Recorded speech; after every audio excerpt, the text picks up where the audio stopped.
Okay, guys, and good morning. Yes, it is 8:42 p.m. A.m. I should say 8:42 a.m. Pacific time on today, Tuesday, July 25th, 2023. And yes, today is my birthday. Today is my 44th birthday. And if you want to celebrate with me, super chats are open and would be greatly appreciated on this day of celebration of me being on this earth for 44 years. And yes, it is hard to believe that. As a matter of fact, if you want to know how old I really am, when I started this channel, this initial channel that's been going on now for 15 years, I was basically, I would say, let's see, 8 to 8 is a month. It's 30 days. 18 is 40. So you had 7 more days. I was essentially 47 days away from being 29 years old when I started this channel. That's hard to believe. And if you really want to get technical, if you will, when I first came onto YouTube in 2006, like everybody else, I was essentially going to be, that was like 2006. That's like 2 years prior. It's like 20. I was going to be 27 when I started here on YouTube. Initially, with the very first channel back in 2006. So yeah, it's been. And hold on for a sec.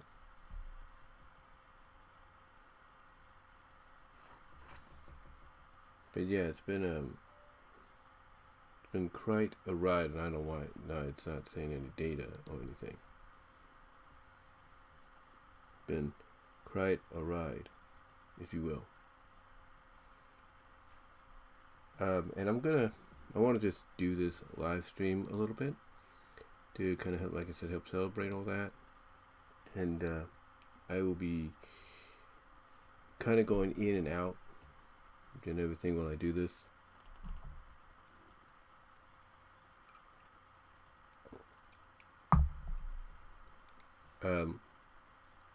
Also, if you guys want a place to donate and everything, well, not donate, but want to look around for material, there is my Teespring store, which you can find in the description, if you will. You can find those in the description. Also, my podcast is in there as well. If you can support me in a big way on Spotify mostly, that will help increase financially. And it looks like, for some reason, it looks like now Spotify podcasters, formerly Anchor.fm,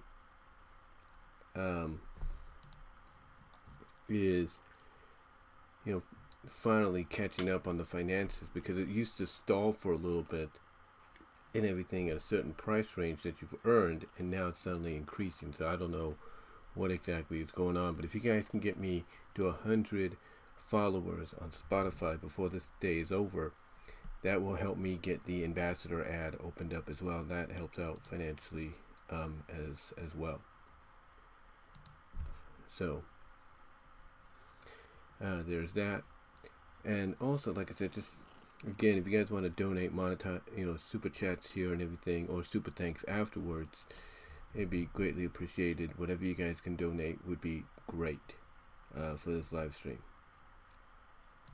So with that said, I'm gonna take a break here, guys, and I will be right back. Yeah.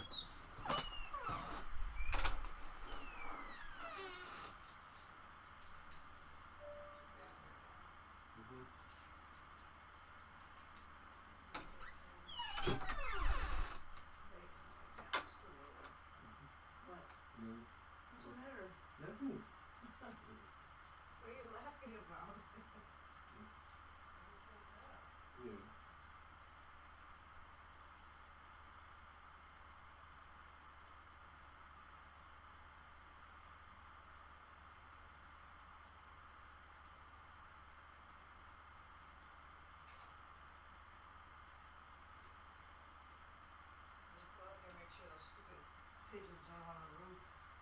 Sometimes I could hear them fly right as soon as I opened the door.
don't worry, I'm going to put timestamps in here when the time is right, so you guys can skip along if you want to.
Believe me, I'm not the only one that kind of does these live streams. Sarah Nizrak does of Multimedia Chronicles does similar stuff as well.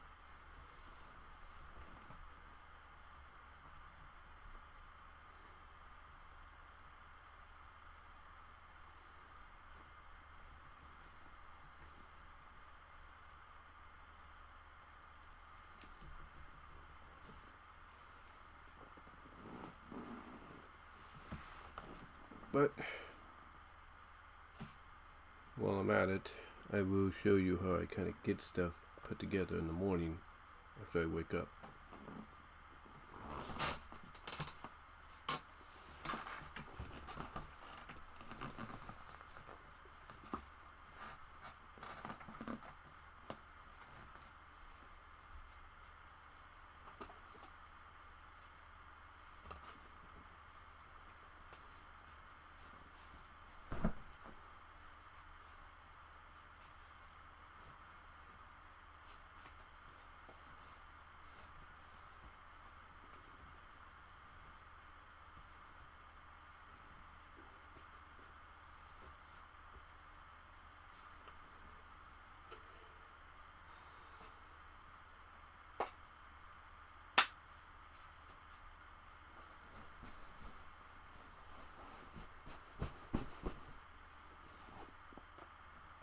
I was going to put this in 1080p, but I don't want to chance it might strain the computer a little bit, so even though Xfinity has upgraded our, I guess you could say our Wi-Fi and all that, our service for the new 10G, but still, you don't want to take a chance.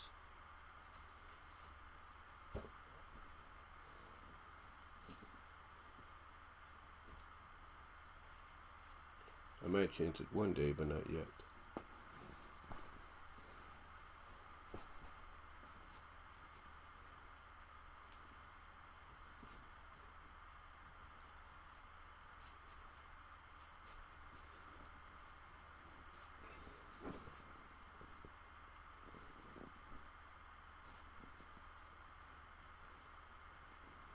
I put this behind there because it kind of reminds me of the futon I used to have, because I used to have like a seating thing in the back.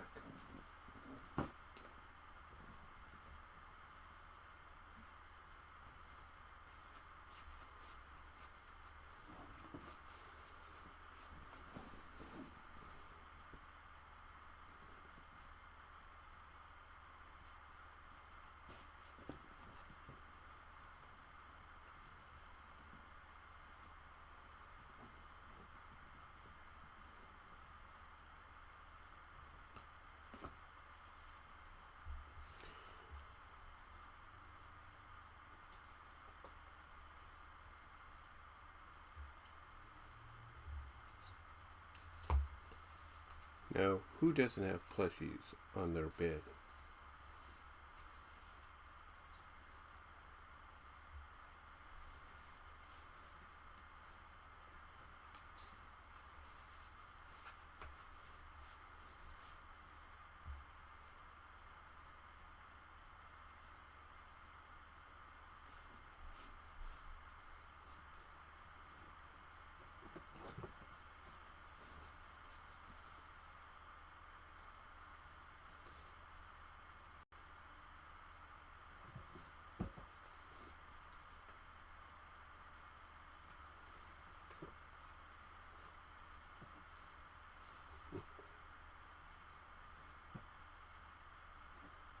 Right, I think I know how to put her. I put her down the pile when I shouldn't be doing that. I usually put her up here. Like these are the main plushes, and these are like the ones that are, like they still go up, but like the ones that are right here near the bed, they're the ones that go up first, and she's one of the ones that goes up first.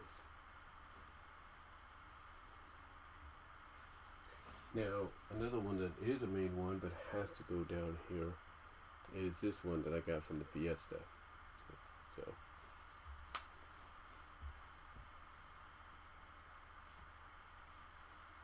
then we bring him in.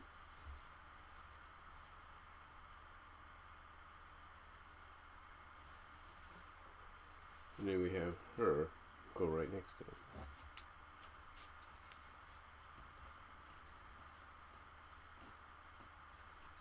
Just scoot these down just a bit.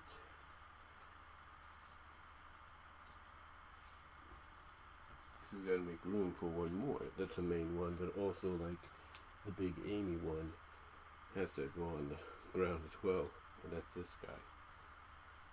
I think Frank Hill recognizes him.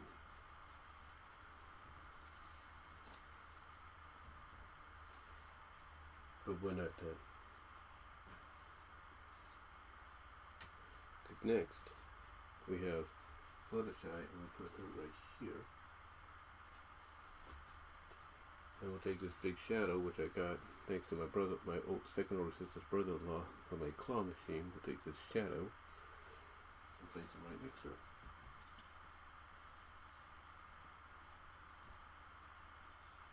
And then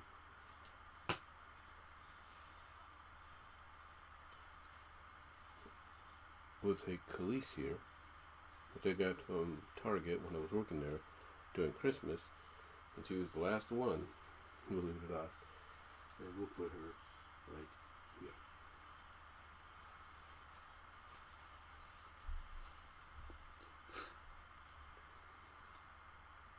Now,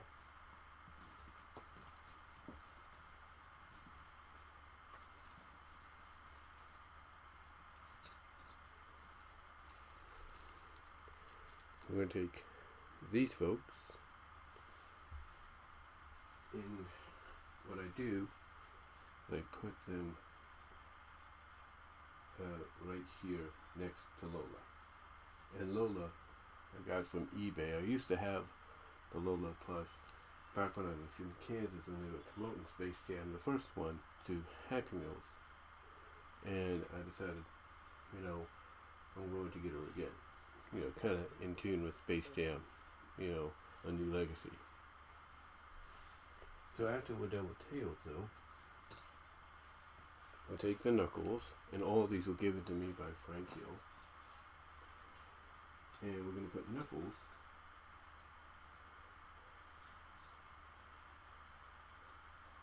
right here. I'll cut up some right next to Lola. There's a lot of knuckles, so we'll just put them where we can see them. And again, guys, super chats are open. If you want to help donate, if you want to donate to help celebrate today, whatever you can do. Also, check out the Teespring store. Also, check out my BW Let's Discussions podcast. Mostly at Spotify. And I do apologize that I paused there. It's early. I'm still waking up. Drinking a cup of coffee, if you will. But yeah, check out the podcast. in all your favorite audio podcast locations, but more specifically, check it out on Spotify. It would help me out a lot. Because once I get to 100 followers, and I do apologize for the lag there. I don't know why there is a lag. Well, actually, I do know there's a lag. It's loading. That's why I was lagging. I do apologize. The computer was loading. It does that at times. It likes to load and slow things down and stuff. So I do apologize.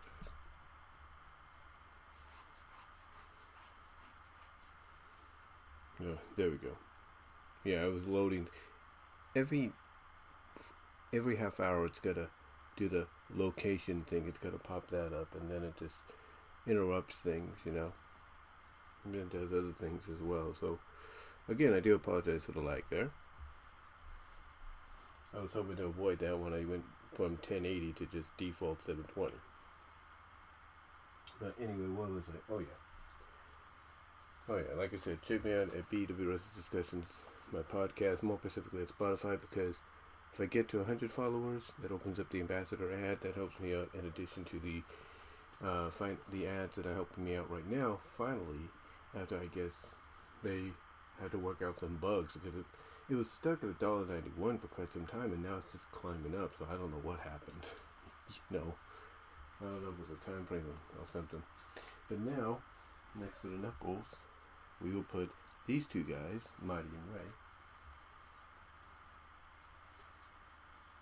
And the Minnie Mouse, if you guys want to know, I got that Minnie Mouse from my job, because my former job, Target, because it has a Disney store in there. So we would have stuff for Disney's 100, and this is a 100th celebration pledge of Minnie.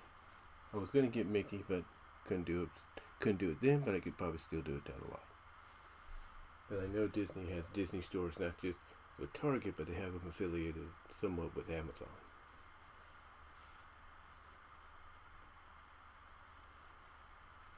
Anyway, after we put them up, we're going to put these two up.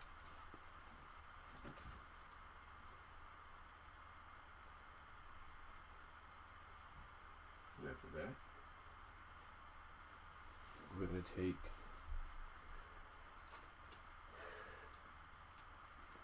these guys. These are all the Sonic plushes. Most of them Frank Hill gave me. So we're going to put them here.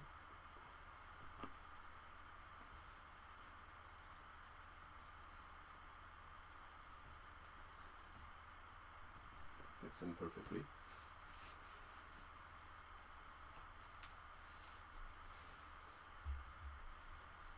Oh, forgot one more. That's the one thing about having a lot of these plushes. Sometimes you'll leave them behind.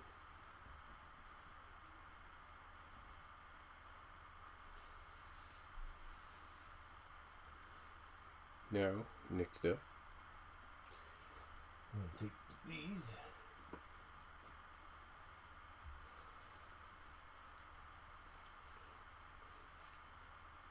Down wet here. Yeah, I'm going to take Yogi, and here we're going to take Cindy, and we're going to put her here. We're going to take Boo Boo, and we're going to put him here.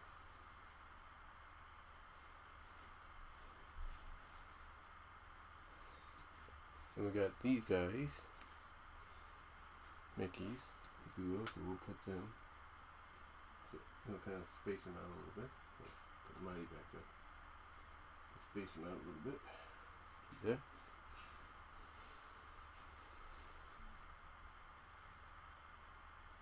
And these Mickeys that I got, I bought from, okay. Come on. Like I said, these Mickeys I got from Walmart when I was living there.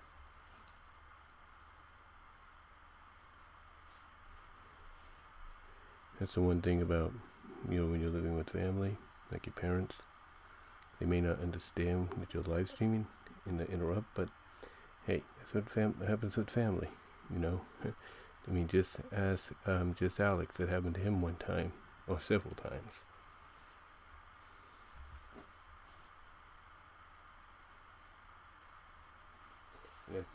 Just Alex of Alex is the World here on YouTube. Like I said, just check out some of his previous live stream, past live streams. A couple that's been done.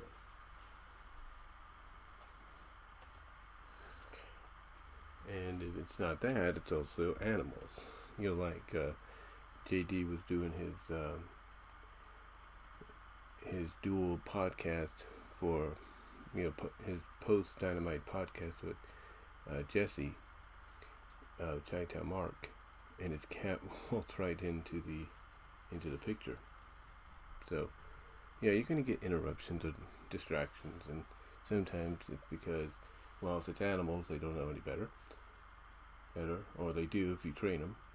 And well, family, like I said, or the previous generation, before people like me, don't understand because they don't get live stream unless you teach them it. And I'm being respectful saying that. No offense. So now, actually, we'll take these and put them right up here.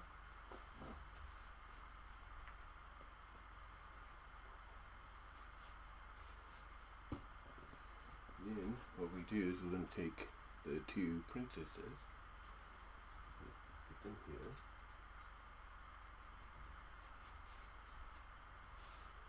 We're going to take our next princess, and we'll put her here.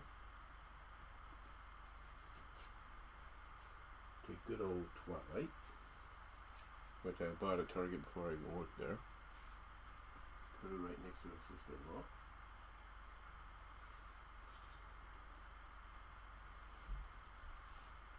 We'll take Sunset,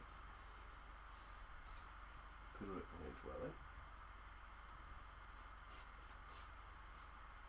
And we're going to take Starlight Glimmer, and yes, this is a Build-A-Bear Starlight Glimmer that I got, I think, off eBay or Amazon. I can't remember where.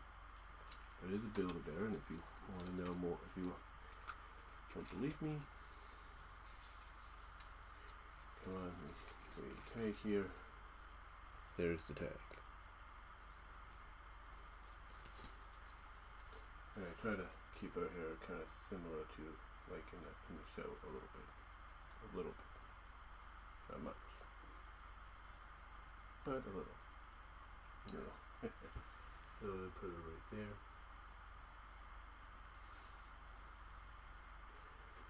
Then we'll take Tempest Shadow, which I think I got off Amazon, or Frank Hill sent it to me, one of the two. But it was a Toys R Us exclusive at one point. And I think this was from Canada. This was part of the Canadian Toys R Us because of the way it says exclusive. I'll put her here. Then we'll take the Fourth Dimension officially licensed by Hasbro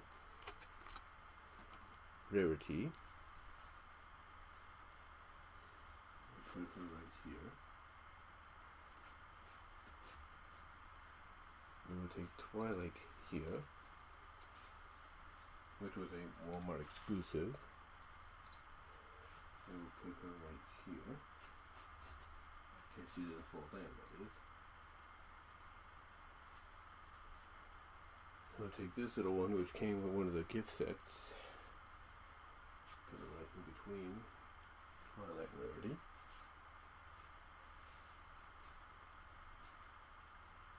Then we're going to take the Fourth Dimension officially licensed Hasbro Applejack. And we'll put it right in front of Twilight.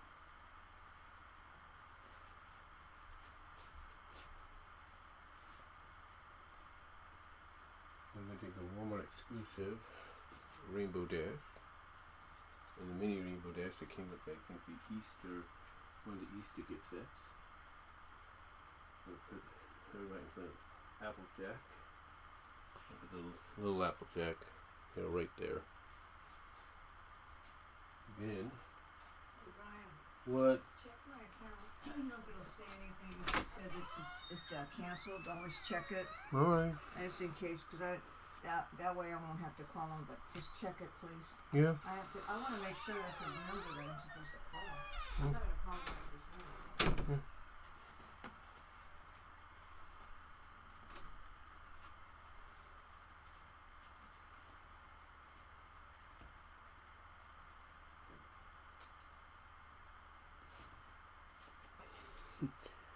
See what I mean about family? Hold on for a second, guys. Oops, got a little confused there. Hold on. You gotta do this or else, you don't get to do anything. You gotta basically do what they say and all that. So, well, not what they say, but essentially it's like, you gotta do it to help them out. So, and again, that's what I mean by like the generation, generation Y, if you will. The generation of I would say the 50s, 60s, and 70s, they don't understand that, if you will, basically understand, oh, you're live streaming, I shouldn't interrupt.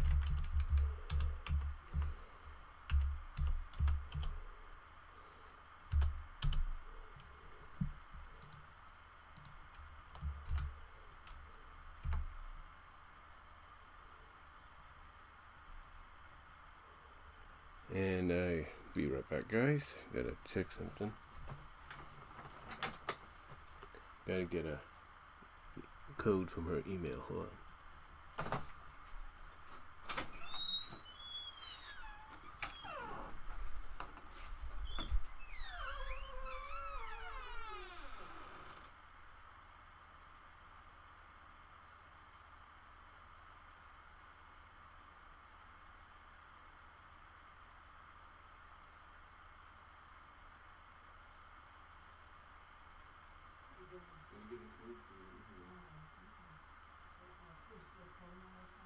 Well, it's just your email goes through.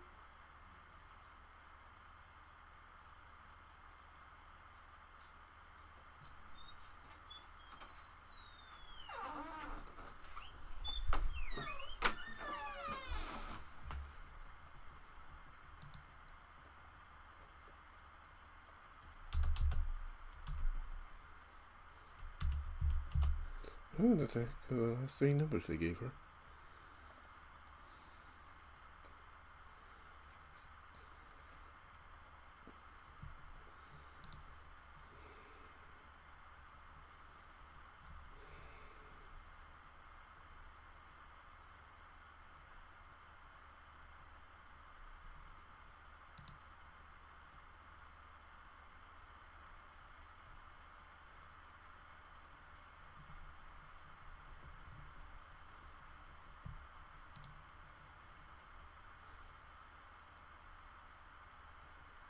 Well, it's still on.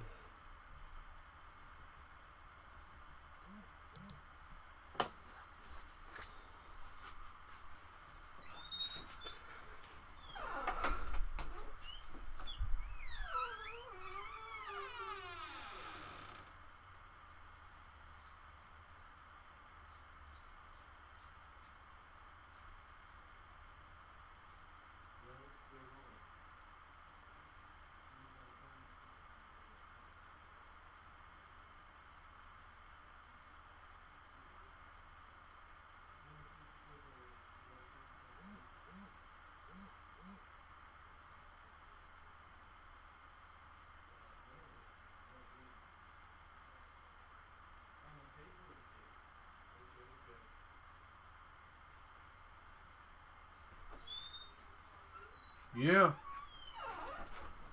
Hold on. Wish you wanted to be more okay. No, you don't.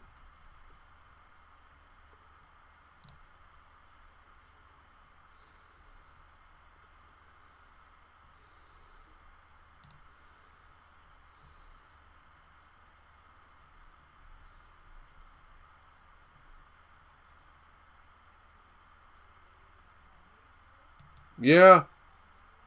Yeah.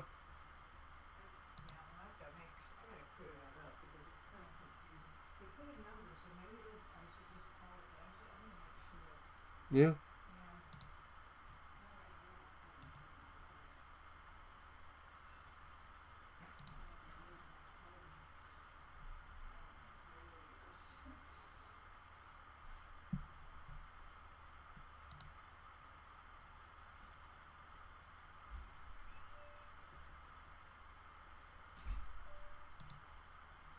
Sorry about that, guys. Be right back. Gotta charge this for it.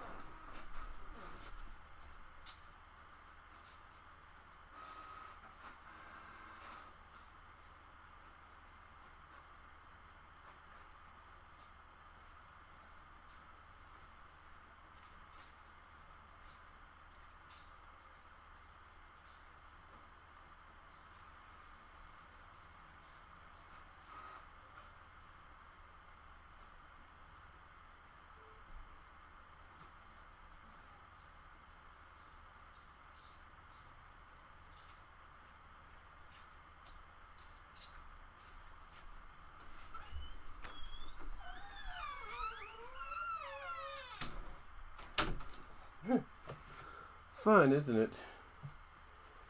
Yeah, basically, like I said, she's one of the generation wires, if you will, that basically, you know, and I say it with all due respect, no offense, but she's basically the older generation before me that, you know, doesn't understand technology. Like, you know, she, like me, she has something coming up, basically an interview, if you will, to, you know, figure out exactly what is going on with her unemployment, which is only a temporary thing during the summer because she goes back to work in August, basically less than a month from now. So she's never had this before, so I don't know what's going on. We don't know if it's because they mishandled her phone number, basically, because we know we put it in there when we applied for hers, so we don't know if maybe they mishandled it or something happened. I don't know, or it's something on her job's part where they're not getting in contact with somebody. We don't know, but hopefully, you know, with, you know, the grace of God, it'll all be straightened out. But yeah, this is one of those situations to where she basically doesn't want to do the interview, so she's going to try to see if maybe she can work something out or try to figure it out to avoid it.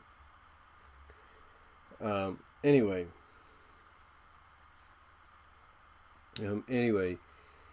besides that though, again, she's also part of the generation that unless you explain it to them and you show it to them yourself, they don't quite, you know, grasp the whole, oh, they're live right now, so I shouldn't interrupt them kind of deal. Well, they're doing a recording right now, I shouldn't interrupt them kind of deal. She's part of that kind of a generation to where, you know, basically it's, let me just make sure you got everything. You can see everything there. There we go.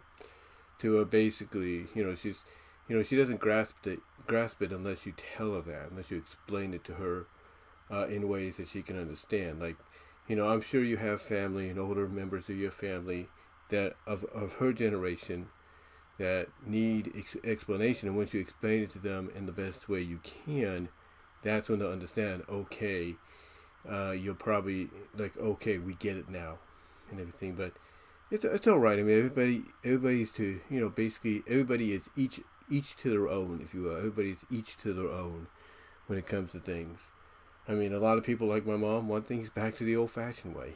You know, like instead of having these cordless phones, they'd rather have the kind of phone like what my cousin has in her kitchen, where basically it'd be like, hey, how you going? And bing, and then, you know, no battery dying, if you know what I mean. But yeah. I do apologize for that. And also, she kind of has this habit. She doesn't mean it, but it's kind of a hereditary habit to where she'll start talking to you through the door and then open it a little bit without knocking. You know, it's just hereditary habit. You know, hereditary. I mean, for any of you that are listening to this live right now, or any of you that are listening to it post-live, let me know in the live chat or in the comments if you've ever dealt with something like that. But anyway, back to getting this bed set up. So, as you can see, I have to arrange stuff here. But as you can see, everything is pretty much set up and ready to go, just about. Sometimes, if I'm really tired, what I'll do is I'll take this blanket, like what I'm doing right now,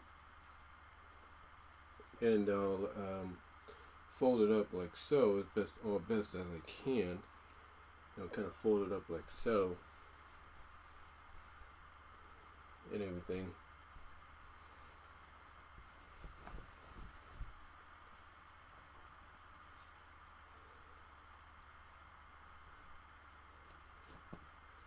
Kind of fold it up like so, like this. And what I'll do is I'll place it down on the bed. And then, like I said, if I'm tired, what I'll do with that, if I'm really tired, that is, what I'll do with that is I'll put it on the ground where I'm picking it up from right now, just like with this one. And I'll put my pillows on it and I'll fall right to sleep on the floor.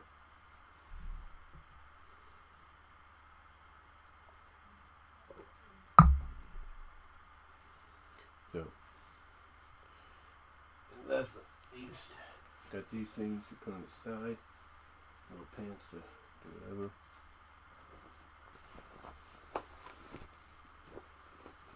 Of course, got my shorts. Can't wear these today because I'm going to the Giants. So, put that there. Readjust this over here.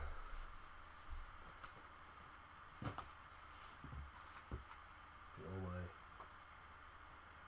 Let's figure it out. There we go. And voila.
I'm gonna wear this today.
choice? What was the other choice? I don't know. Besides state agency, what did it say? I don't know. Don't remember? No. It was something else. Oh, I don't know. I have to make, it says to call, they're gonna call me, but I think they, I don't know, I'm kind of wondering if I should be quiet calling them. What do you think, Ryan? If it bugs you, Mom, just call them. Yeah. I know it's bugging you. No, it's not bugging me. I just want to make sure that I'm supposed to call that number because here they're saying they're gonna call me. Yeah. But then it's saying for whatever, oh, then there's your instructions was set. I'm gonna get that who said this.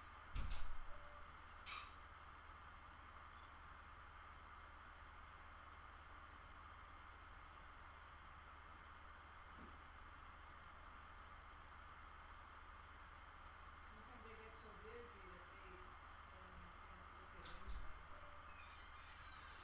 at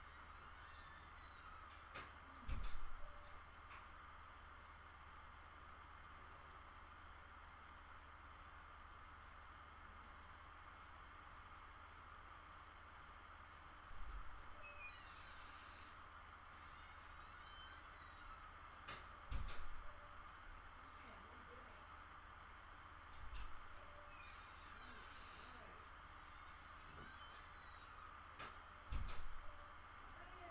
What? I'm gonna wash my jeans. I'm gonna wash my jeans.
Okay, sorry about that, guys. You know, like I said, I'm gonna have timestamps. Do not worry. We're gonna have timestamps. I just wanna check a few things. But yeah, that's basically what happens. You know.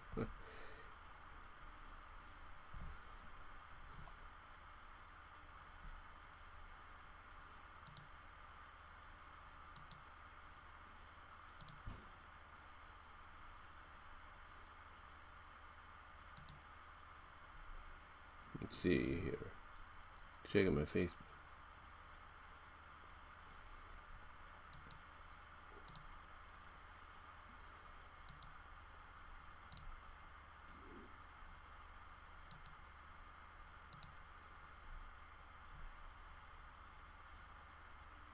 Yeah.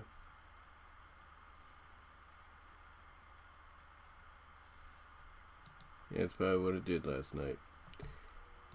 No, I was looking at a question I asked people last night. I asked them basically their internet around 2 a.m. in the morning, which, you know, I was kind of sleeping, going back and forth, if you will.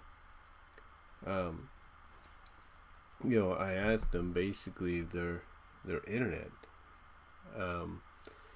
you know, went off, and apparently, I think somebody said it did. And I asked this in both the Newman Neighborhood Watch Facebook page and the Patterson one. And again, apparently it did. Apparently it did go off. So yeah, but it was only briefly because I'm watching Clownfish TV, and I'm watching Geeky Sparkles and her daughter Pinky Boo, and the review, spoilers and everything within it. The review on the Barbie movie, and all of a sudden it just stops, and I'm hearing this ding ding ding ding, because my TV, which is a QLED, a Samsung QLED 4K smart TV. Basically, it'll make a noise if it's not connected. Like if you have internet, if you will, the cable, if you will, connected to it, it will let you know, hey, it's not working. Oh, it's working. It's connected. Stuff like that. So, yeah, it did that. It did that. Last night. So apparently. It was updating, and what's funny is this past Saturday it did it too. Now, I think it was this past Saturday or Friday. I can't remember which one it was. I have to look back at my phone. I think they said it was on the 21st. So yeah, it was Friday, because the graduation party we had for my cousin's daughters was on Saturday. So yeah, it was the 21st. And they said it would begin around 6 a.m. Well, it didn't really start till about 1. And it lasted a couple of hours. Mainly, most of the time, me and my mom were out shopping for some groceries and some cards for the graduation. So, that's basically, how long it was off.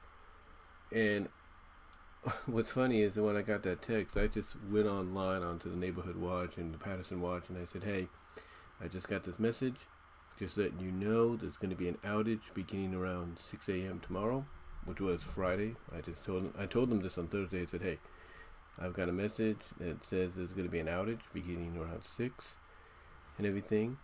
And a lot of people were happy. I told them. They thanked me.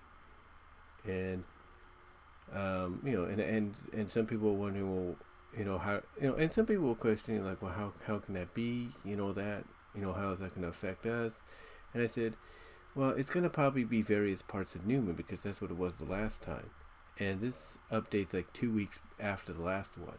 The last one was a big one that lasted for about 8 hours, because they were updating us from 5G to 10G. So I guess they wanted to improve on that, make sure nothing was crossed out or anything, no wires were crossed or messed with. Anyway, with that said, it was just something I wanted to let them know. And they all thanked me, because the last time it happened, 2 weeks prior to this past Friday, one person was online saying, man, I got work to do. I work from home, and this is not good, because apparently they didn't let him know. He didn't get the update or something. So, I let him know. I said, guys, hey, this is what's going to happen, so, be prepared, be ready. And they were. Obviously, they hopefully were. They just probably didn't know when it was going to hit them.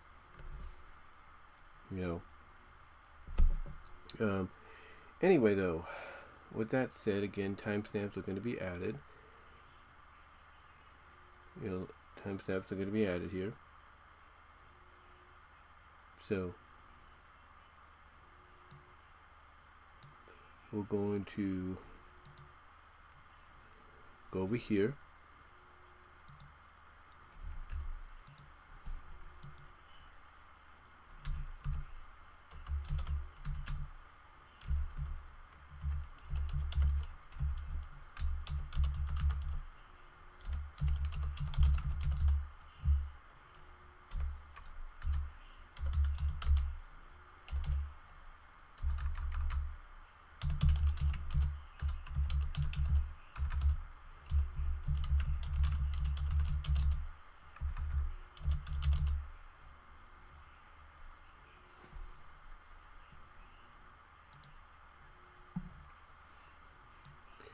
Alright, so now we're going to talk about some stuff here. And again, I apologize for interruptions that might happen. So there might be like little minor timestamps here and there if an interruption happens. So anyway, what am I wanting to talk about here and everything? About an hour in, you know. Well, I guess I want to talk about. I guess I kind of want to talk about the. How would you call? What would you call this? What would you call this? Would you call it a teasing romance? Would you call it a? I think we could call it a. You know. I think we can call it a hintful romance or hintful romantic tease. We'll put it that way. Hintful romantic teases. So yeah, we'll call it that. So I'm going to timestamp that. Hold on, let me make sure I get the right timestamp here. I'm going to timestamp that at basically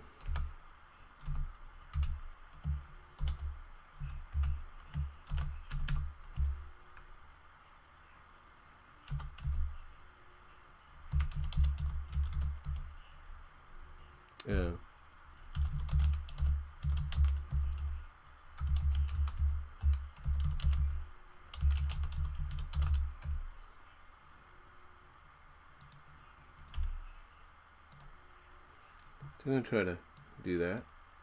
So, what am I talking about when it comes to romantic teases or hintful romantic teases? And again, I do apologize for any interruptions.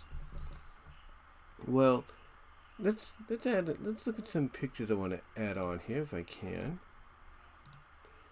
It's going to be interesting. So we're going to add some pictures. And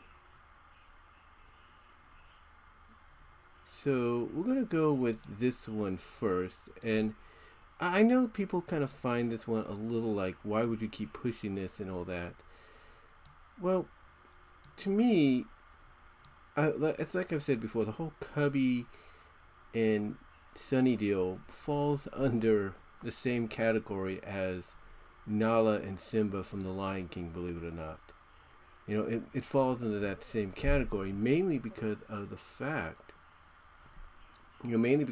that, you know, just like Nala and Simba in The Lion King grew up in the same pride, in, you know, under the same rock, if you will, Pride Rock. You know, one could say the same about them. Oh, they're more like siblings than anything else. They're more like brother and sister more than anything else. But yet, what happens in the film? You know, what happens in the film? Simba refers to her when Zazu, you know, tells them, hey, you two are going to be betrothed. You're going to be married and everything. You're going to be romantically linked. What does Simba say? You know, once both him and Nala as cubs get grossed out, he says, I can't marry her. She's my best friend. You know, but what ends up happening later on, what Zazu said becomes a reality. It comes true. So I look at that and I'm like, well, they grew up together under the same rock, if you will, Pride Rock. You know, in the same pride of lions. You know, so you know, again, you could argue that they're like siblings, brother and sister, but yet they ended up together. So, you know, so when you apply that to Cubby and Sunny, you could say, well, they're more siblings than anything else. That is true. That is true. You have a right to that opinion. But here's the thing: just like Simba and Nala, they grew up under this. You know, just like they grew up under the same Pride Rock. You know, basically in the same pride. You know, Cubby and Sunny grew up under the same Glen. And you know, you could say, oh, they're more like brother and sister or something like that. You know, it would never happen. Again, argument could be made. The same could have been said for Simba and Nala. And hold on, what?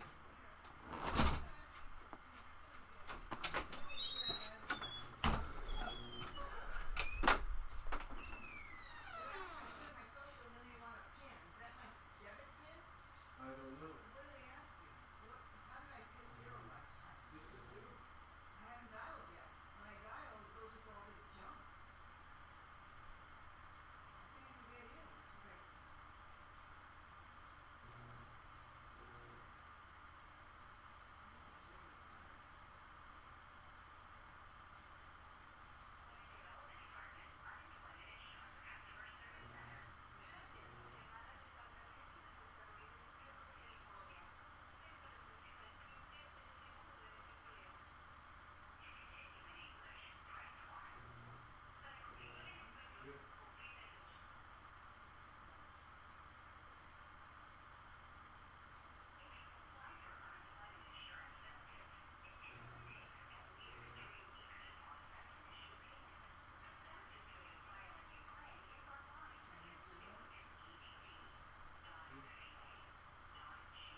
Sorry about that, guys. Like I said, it's one of the strange things. So, gotta figure out when I got up.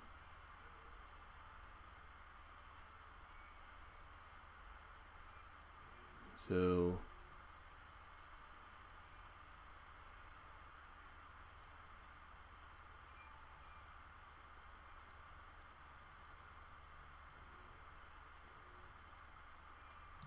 hold on, guys.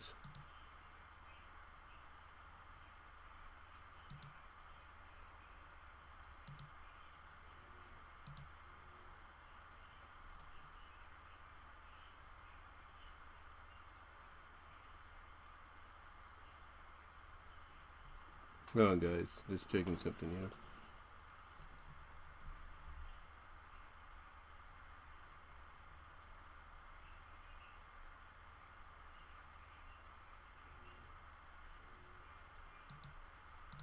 Okay, that's the mini update. So we're looking at that now.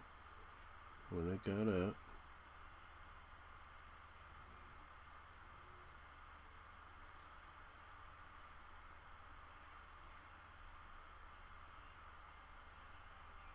I'm going to say about an hour and 7. So I'm going to put that in here.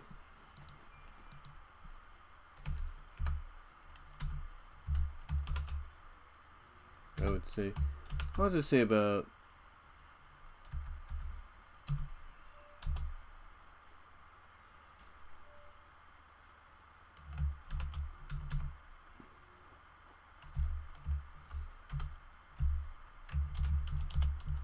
mini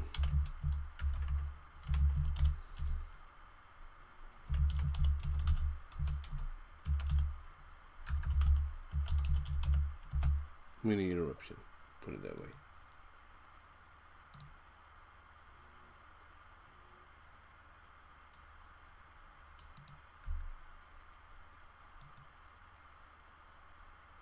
There you go, mini interruption.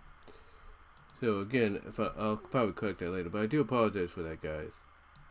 It's one of those situations to where, you know, basically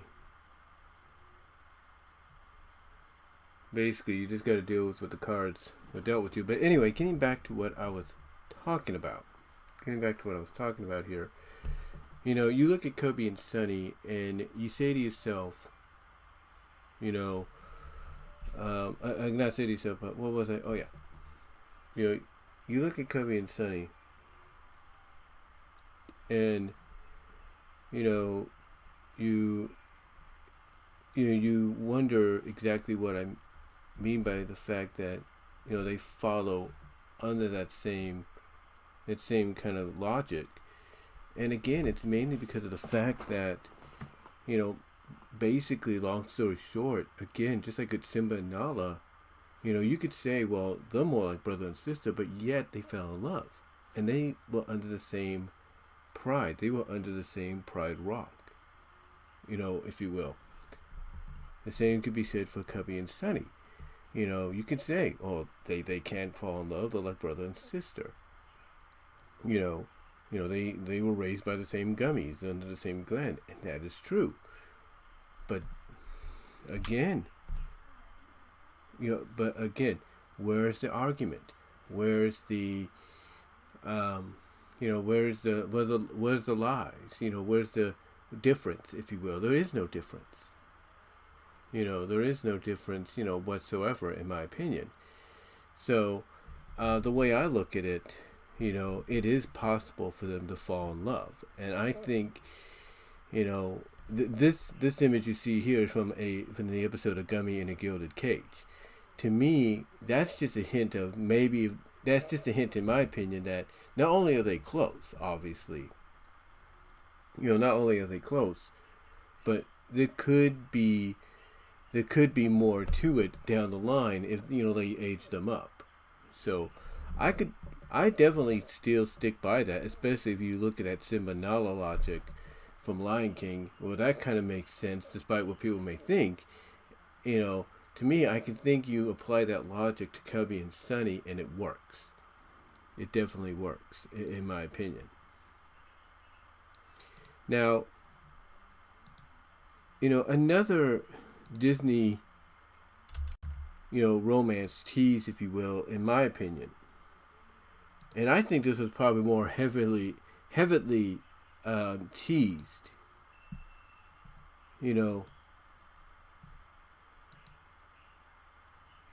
This is more heavenly teased and everything. This was more heavily teased, in my opinion. Than I think anything else. I think it was more heavily teased, and I can give you examples, various examples, that it was heavily teased. And that, of course, again, from another, Disney show, from another Disney program,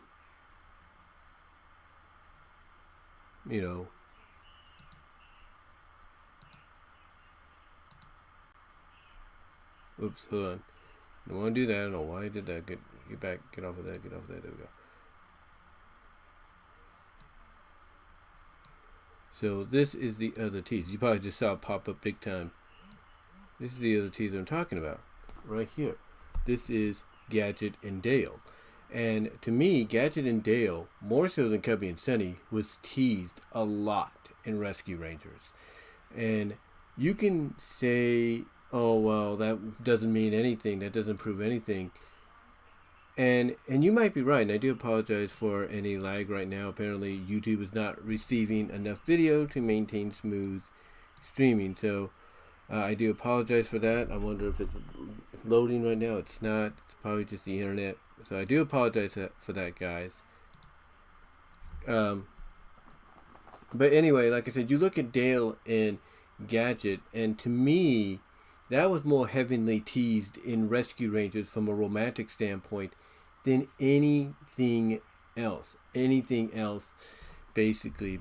And, I get some people are saying, well, and I get some people are jokingly coming out and saying, well, they already solved that. They already gave Gadget somebody. Look, let's be honest.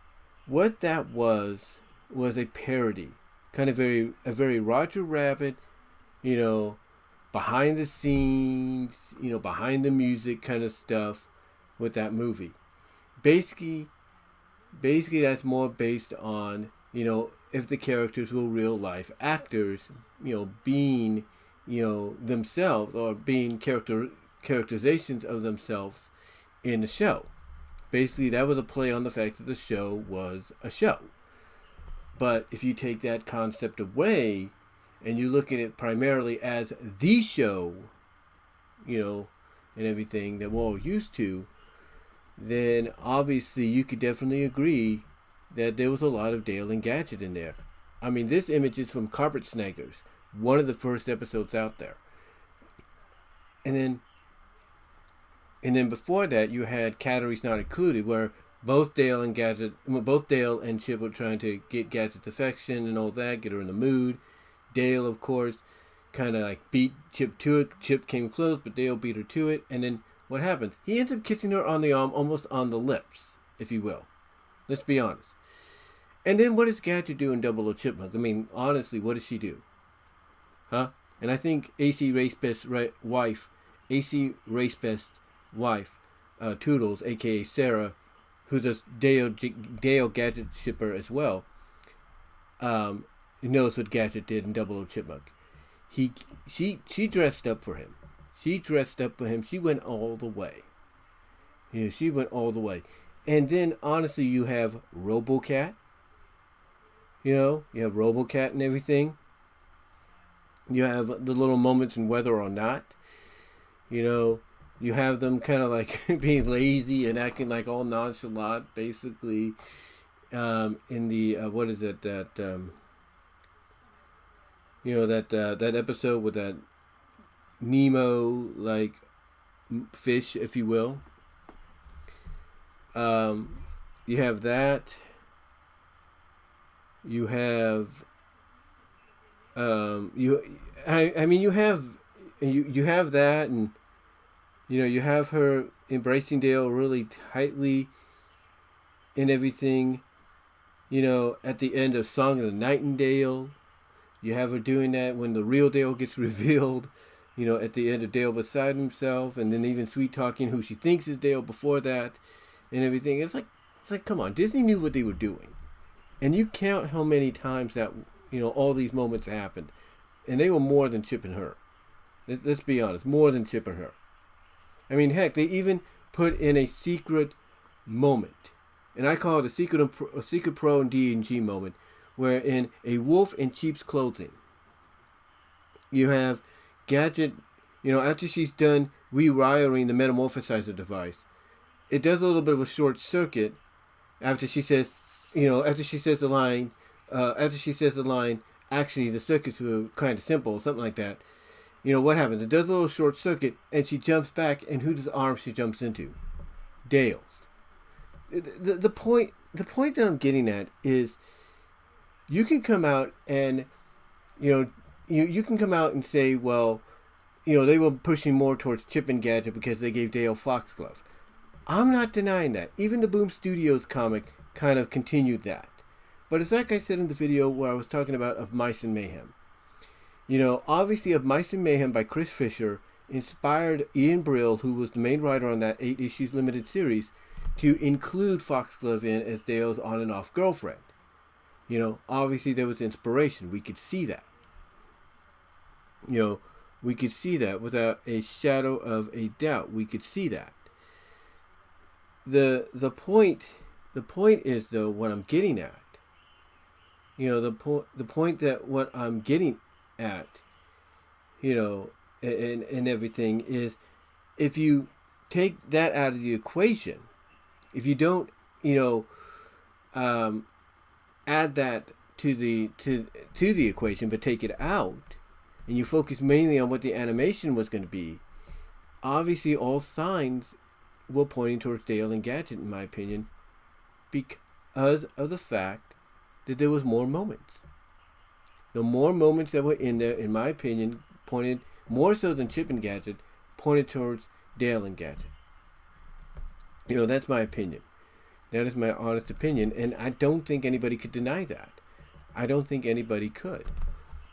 Because, again, if they wanted it to be Chip and Gadget, there would have been an equal amount, if not more, Chip and Gadget. Here, it was more Dale and Gadget, and everybody could see that. Everybody, in my opinion, could see that. And that's no lie. That is no lie, in my opinion. So honestly, you know, unlike Cubby and Sunny and Gummy Bears, you know, where there could have been some hints here and there, there's no doubt. Hold on.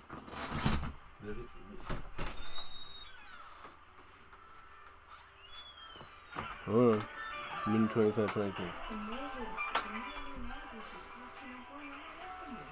That's the point. Yeah.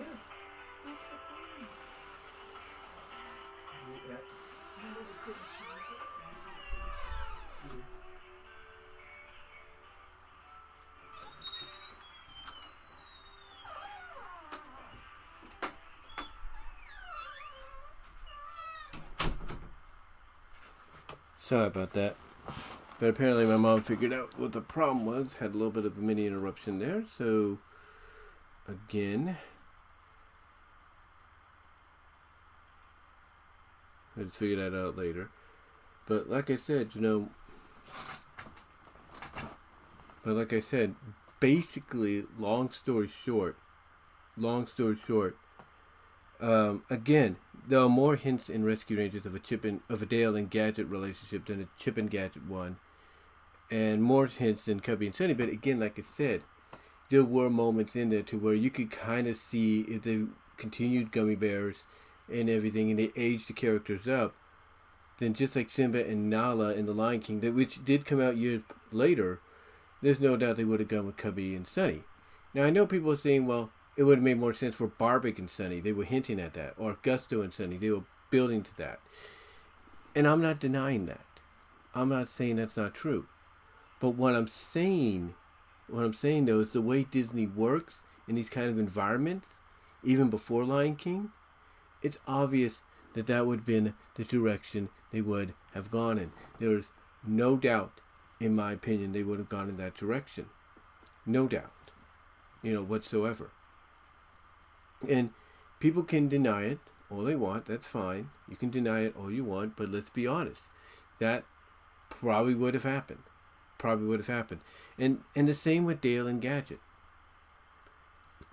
Same with Dale and Gadget. Again, if you take the Foxglove equation out of the picture and focus mainly on the animation, there's no doubt you would have had Dale and Gadget probably set up, to be an item.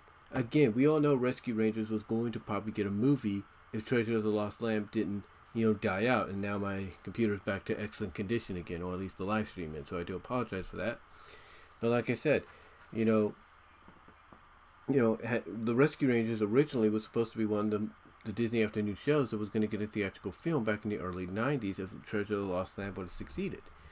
And in my opinion, I think that would have been, if that would have happened, I think that would have been the environment where Dale and Gadget would have been an item, officially. Because you're building towards it and you have so many different moments, so many different freaking moments in, in the series, more so than Chip and Gadget, more so than Dale and Foxglove, more so than Chip and Tammy, and everything, that it's not funny. It's not funny whatsoever. So to me, I look at, Dale and Gadget and the moments there that I pointed out, and nobody can deny this listening to this. Nobody can deny this listening to this. That would have been the direction they would have gone in.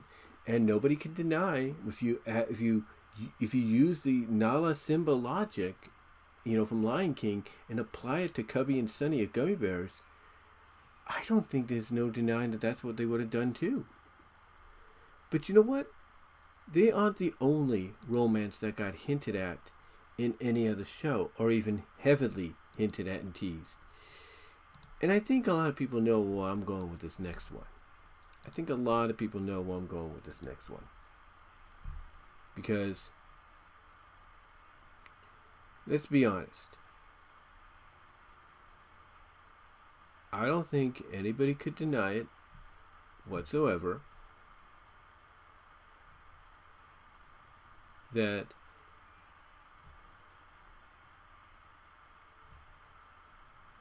where is it? Here we go.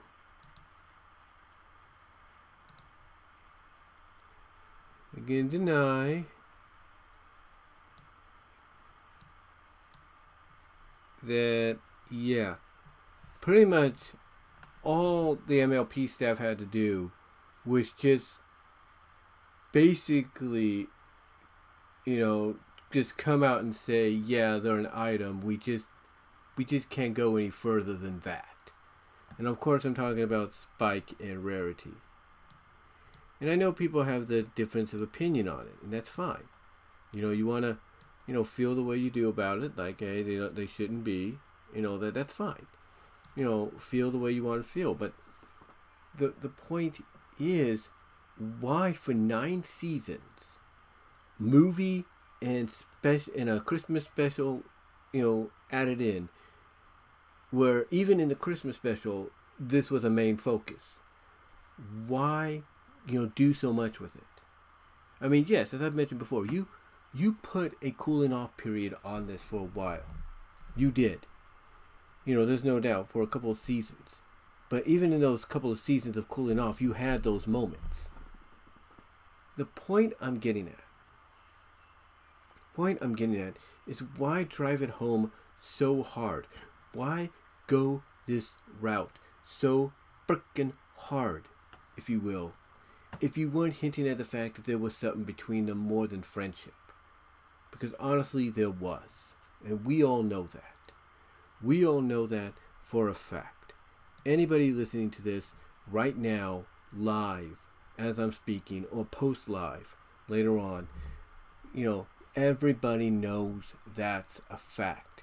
There's no getting around it. There's no denying it. That is a absolute fact. Why hint at it so strongly if you weren't planning to go a lot further with it? I mean, again, the moments and the hints and the interactions between them. It's just like all you had to do. It's like all you had to basically do to really just drive it home that they were going to be together is do an episode, in the or do a moment in the finale where basically they're celebrating and everything, and then they have a kiss on the lips, and then that's it. And then maybe you have Pinkie Pie come in and do the ooh kind of deal, just like they used to in sitcom comedies with the audience. Or maybe even have all the ponies and dragons do it. Who knows? But the point is, all you had to do was something like that. Add something like that in there,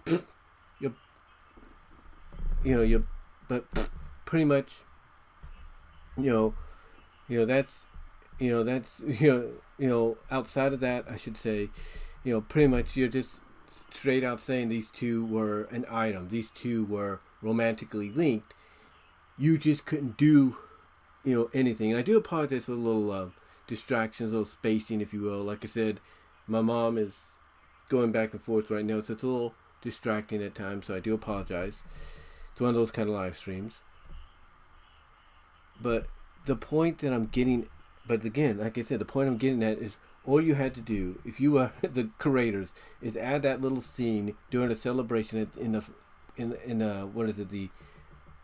ending of the end, after they beat the bad guys and everything. Have them kiss, have Pinkie Pie probably come in, or do the characters have come in and do the ooh kind of deal, just like with the audience back at the sitcoms of the 80s and 90s. And it's like, basically you do that and you're pretty much confirming they're an item. That's pretty much confirming they're an item and everything. So, again, it's just a situation to where all that was left to really just go all the way with it is something like that. But pretty much throughout all of MLP FIM's 9 seasons, even during the cooling off periods and the movie and the Christmas special, if you will, you pretty much had a lot of spike and rarity moments that, that basically hinted at them being more than friends. And I think that's obvious. That is obvious, if you will. Now, there are some that are going to say, well, there are moments between him and Applejack, and that is true. There are moments, but not as much as Rarity and Spike. Spike and Rarity basically just blow it out of the water and everything. They just blow it out of the water. And if they wanted to go Spike and Applejack, they would have done that. They would have done that with more moments. I mean, they had their moments, there's no doubt. But they would have done it with a lot more moments. When she became Apple Jewel, that pretty much was somewhat of a hint of, oh, okay, maybe Spike's interested in her too. So.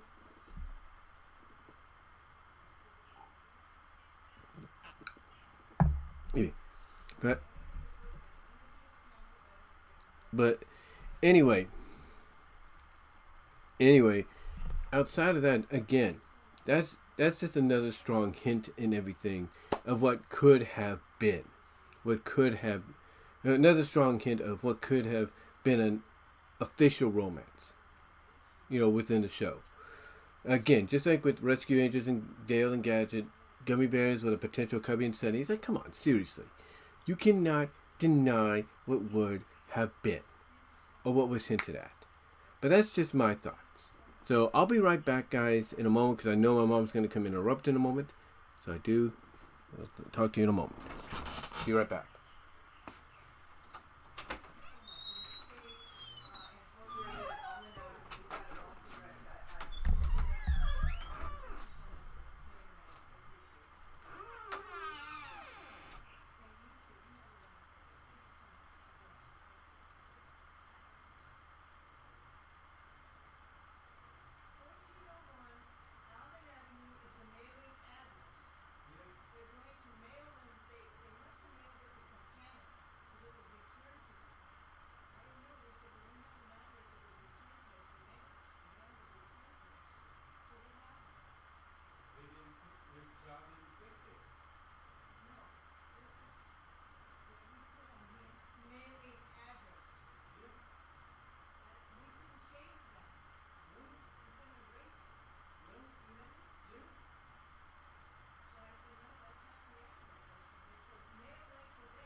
Be right back, guys.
Be right back, guys. Still one of those situations.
Be right back, guys. Gotta put my jeans in the dryer and everything.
Okay, guys, I'll be right back in a little bit, hopefully. Sorry for the delay. Like I said, it's one of those days with the live streams.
Sorry, guys.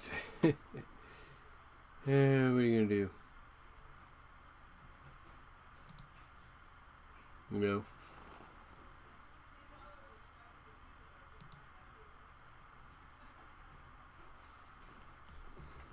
What are you gonna do?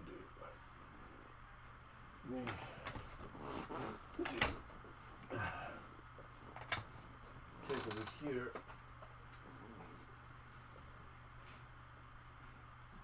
And, oh, I got some, let's see. Gotta figure out what I got here, guys. Hold on.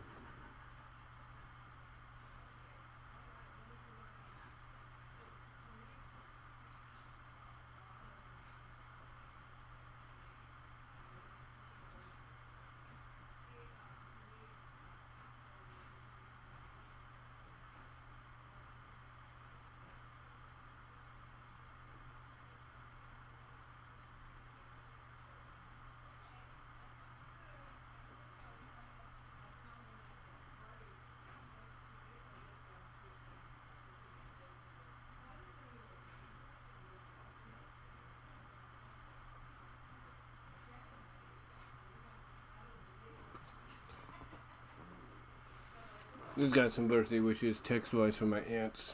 Well, one of my aunts right now. Be right back, guys.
Okay, guys.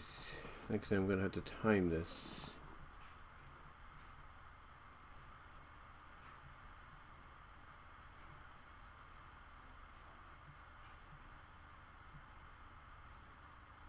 So about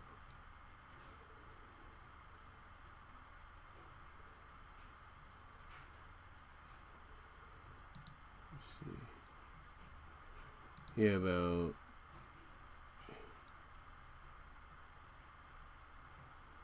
37.50. And so what is that?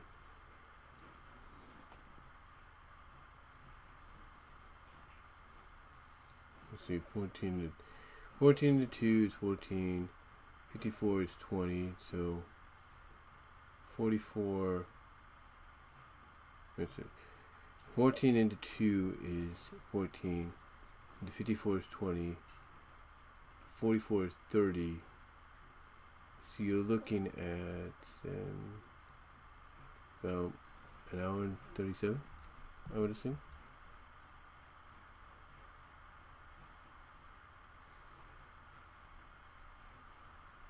So yeah, about that, I think.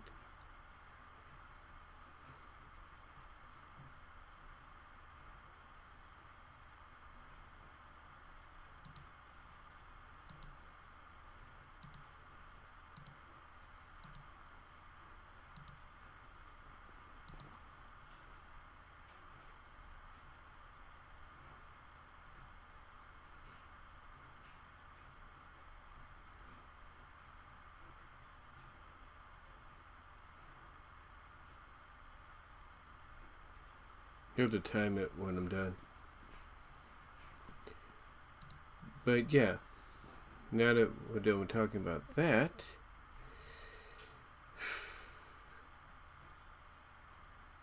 let's talk about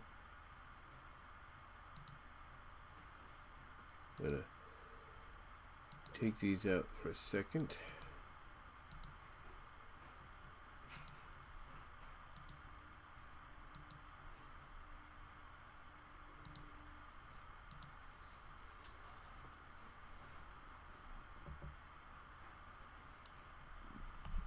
And apparently my TV decided to go into rest mode. That shows you how long it takes.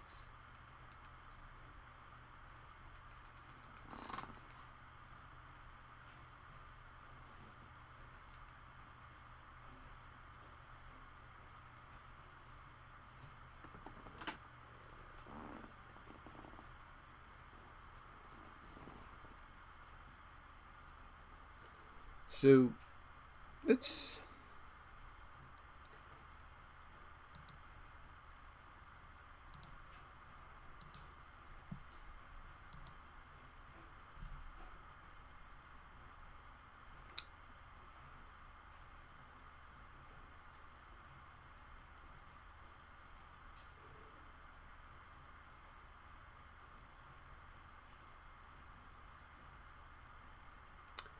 look in here. Go. Let's go and talk about this for a second. What is going on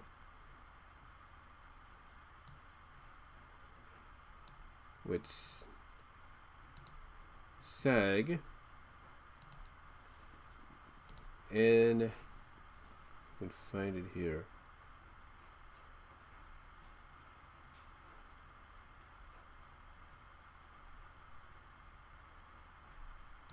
There we are.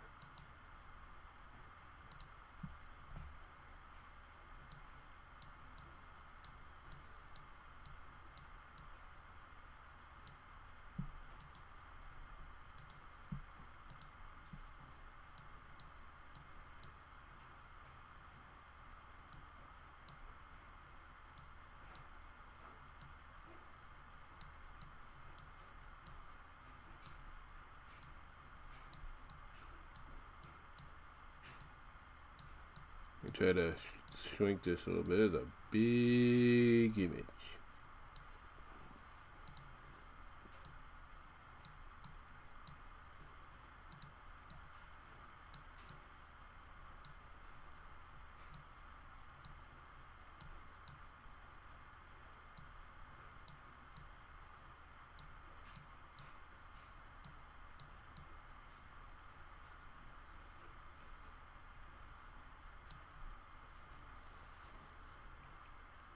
So let's talk about what's happening with these two here. Now, I know I've given my thoughts on it already, and there's no doubt. I want to make this perfectly clear about one thing. I do, and let me make sure I get this timed right. Make sure I get this timed right. Okay, so let's talk about these guys. Hold on. Get that a moment.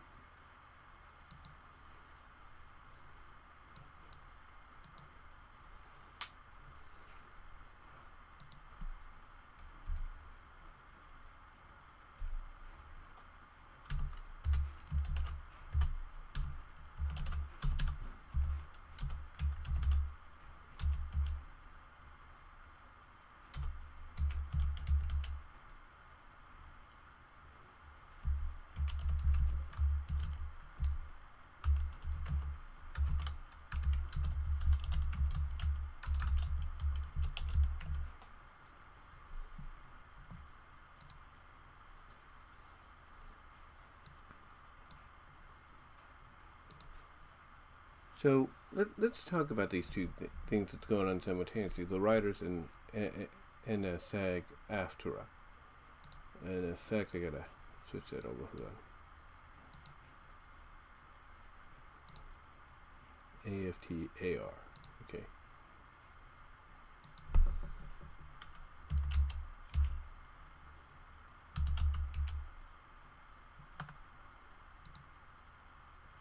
Yeah, there we go. So let's talk about what's going on with them right now. You know, and I've given my thoughts on it already. But honestly, you know, first of all, I want to make this perfectly clear. As I was trying to say, I do believe that the actors and the writers should get what they're asking for. They should. But with that said, I think the actors that are part of this guild, you know, that make billions of dollars, you know, based on their performances. I think these actors and actresses that are top tier, you know, elitist, you know, level actors and actresses, you know, should take a page out of what Dwayne Johnson, aka The Rock, did. The Rock basically donated a lot of money to, you know, help with the strike. Basically support those that need it financially. You know, the actors and writers that need it financially. More so than he does. So to me, I think a lot of the top tier elitist billionaire actors and actresses should take a page from his playbook and be like, okay, let's do that ourselves.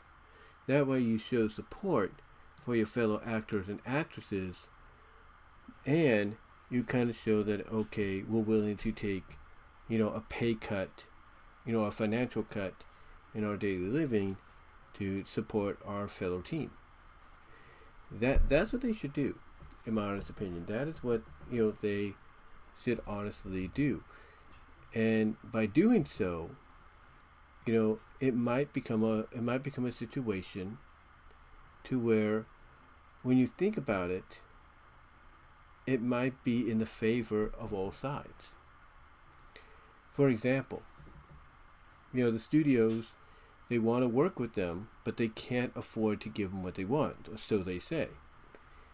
So if the elitist, you know, the elitist of actors and actresses do what The Rock did and give a portion of their money to these people, that might help out, because then the studios might be like, okay, these people are helping them, giving them financially what they need. Maybe that might be something we can work with. You know, maybe by seeing what they're doing, they drag, you know, these actors, these elitist tier actors that are billionaires, among billionaires. Maybe they drag them or bring them into the equation and say, hey, look, if you are willing to go out of your way and do this for them, maybe you're willing to help us financially end this.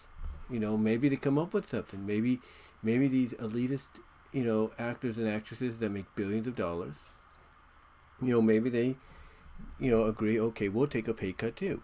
That way they make, not as much money as they used to, and on equal ground as the other actors and actresses that don't make as much, including the writers. So I think that could be something that works. That could be something that works. But we'll have to see. We will have to see. Now, again, I do agree with this. First, like I said, once again, I want this to be clear. I want these people to get what they deserve. I want them to get everything they're asking for, no matter what. But here's how I see this going down. I see the screen actors getting what they want sooner rather than later. I don't think the studios, despite as much smoke as the puffing out right now, the blowing out right now, I don't think they're going to want to risk a holiday season, upcoming quicker than we can ever imagine. I don't think they're going to want to risk a holiday season to where they're not going to have any premieres or any, promotional for the movies. They're not going to want that. They're going to want promotion. They're going to want people at those premieres. So I think the actors will get what they want before the holiday season, even arrives. The writers, on the other hand, that's what gets concerning. Because the writers, they want what they're asking for. And there's no doubt the studios would want to give them what they want. But the difference I think the studios are looking at is what the actors are asking for is a lot more reliable, a lot more realistic than what the writers are asking for. And this is where I think the writers, unfortunately, and again, I want the writers to get what they deserve, but I think we have to be real here. The writers, unfortunately, are going to have to deal with the fact that no matter how much they want to admit it, they may have to put up the right flag. They may have to put up the white flag for right now and give this round to the studios and the AMPTP. They're going to have to do that. They're going to have to put up the white flag and give this round, this battle, for the next couple of years to the studios, to the AMPTP. And basically be like, okay, we'll take whatever you give us for right now. But, after this short-term deal, which obviously it will be, hopefully they'll get what they were asking for originally here. So if I look at this from a simple situation, if you will, it's it's more along the lines that, the strikes are going to end, and it's kind of, in a way, it's going to be a 50-50 victory. And what I mean by a 50-50 victory is, the actors are going to get what they want. So a guild that is striking for what they want will get what they want. Even if it takes, the AMPTP and the Hollywood studios to drag in the billionaire elitist actors and actresses that are donating money like The Rock to come in and agree, okay, we'll take a pay cut to help bring this to an end. Even if it means doing something like that, or just straight up giving them what they want. I see the actors at least winning their battle, for the short term against the AMPTP and the Hollywood studios. The writers, on the other hand, I feel and believe are going to have to put up the white flag. They're going to. They're going to have no choice but to do that. They're going to have no choice but to put up the white flag and give this round to the AMPTP and the Hollywood studios and accept whatever offer is on the table. They're not going to, want to admit to that, basically, admit to the fact that that's going to be a reality, but they got to be real with themselves.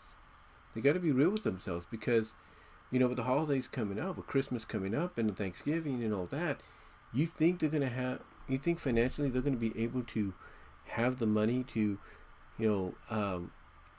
do, what they're doing, to not do, but to not only afford gifts, afford food and everything for those, especially those times of years and everything. You think they're going to have the money to afford all that, along with paying rent, along with paying a mortgage, along with paying for the vehicles, and the utilities? No, they're not going to be able to do that. So, There you go, Brian. uh, It sounds like, because mine were pending, right? yeah, Can I come in? Any pending payments for weeks of unemployment before the expiration of benefits? What does that mean? you'll get it. Don't Will worry. be processed retroactively. Yeah, And so that's telling you, if you are found eligible and did not receive conditional payments. yeah, you're going to get it, Mom. Conditional payments, I got the first one, Yeah, but I didn't receive the 2 weeks. no, So hopefully I get it all. yeah, you will. Because that way it'll help with the rent payment. I don't have to take it all out of my own money. Yeah, Well, I get my social too. yeah, That sounds like you're going to get it, right? yeah, That's a pending payments. yeah.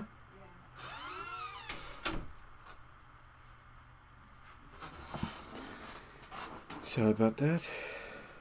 Didn't mean for that to happen. So we're gonna have to do another interruption here. Find that.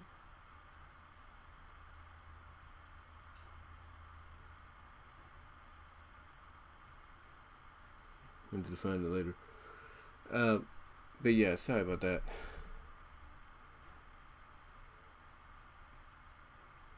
But what was I? Oh yeah. And to me, that the writers are just gonna have to put up the white flag and just accept what they got, accept what is going to be offered to them. Because again, like I was saying, do you think honestly, they're going to be able to afford gifts, and food for gifts for Thanksgiving? I mean, not Thanksgiving, but gifts for Christmas, food for Thanksgiving and all that, along with all the utilities that need to be paid, bill-wise, the mortgage, the rent, the car payments. Do you think they'll be able to do that? No, they're not going to be able to do that, because it's going to be too much of a strain, too much stress. So they're just going to have to accept what the studios and the AMPTP offer them. So to me, like I said, it's going to be a 50-50 victory, period. It's going to be a 50-50 victory. We the people want to admit it or not, that's what's going to happen. It's going to be a 50-50 victory, and it's just one of those unfortunate situations that they just got to deal with. It's going to be one of those unfortunate situations they got to deal with.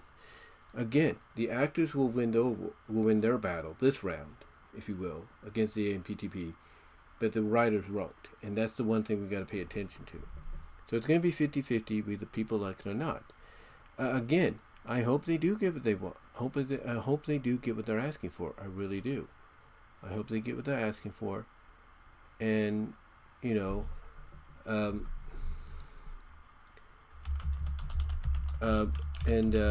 basically bring these strikes to an end.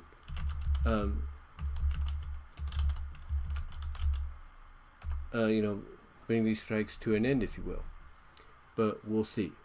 We'll have to see. But yeah, that's all I really wanted to say on that. And I do apologize again for the situation going on here. It's one of these unusual days. It's a birthday live stream yet, so I do apologize for the interruptions. But again, like I said, the previous generation before my generation, Asian and everything, Generation X, and the new Generation Z, if you will, the generation, or the Generation W, my mom's generation, they understand, technology, they understand live streams happen, but sometimes they don't, and it's just one of those situations, you know what I'm saying? But anyway, again, getting back to what I was saying, I hope they do get what they're asking for. I really do. So let's get out of that. So with that said, let's move on.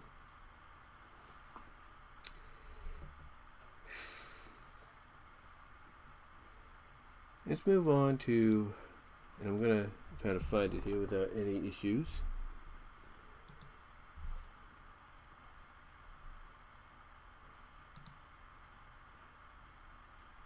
Let's move on.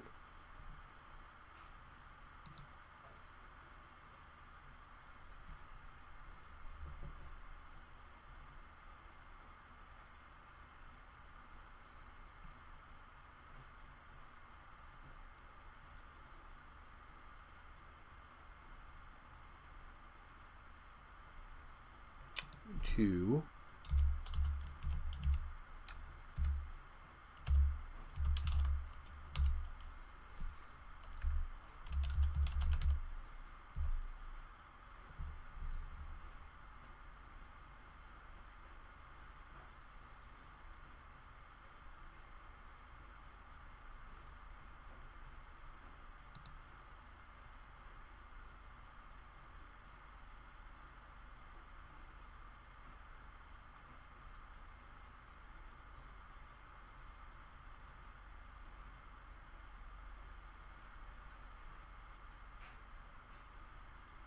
I'm going to try to find something good here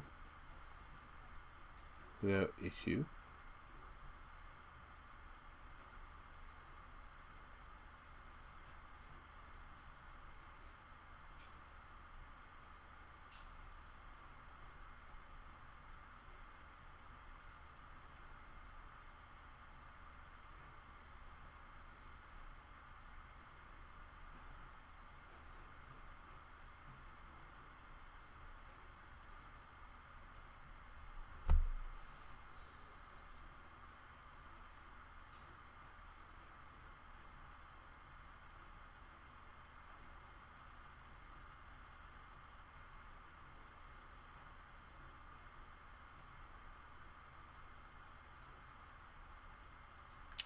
Trying to find a good one here.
What? What am I gonna do? It's right here on this information. Yeah. update. Don't they see that? No. They just went by what they saw first. Yeah. That's why I never had an issue, because they went by this. Yeah. Whoever did my thing went by that other one. Yeah. Because it's not even, the Concanon is, says update employment. It's on the application. Did she double check that? Yeah. She must have seen that. Yeah. Shannon says she says they don't know what they're doing. I don't understand why because I didn't have that issue last year. No. Not at all. No.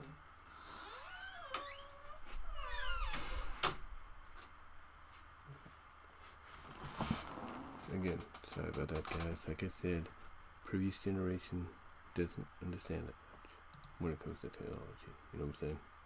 Not saying that they don't, but saying that they don't, but you never know. And right now, oops, I want to do that.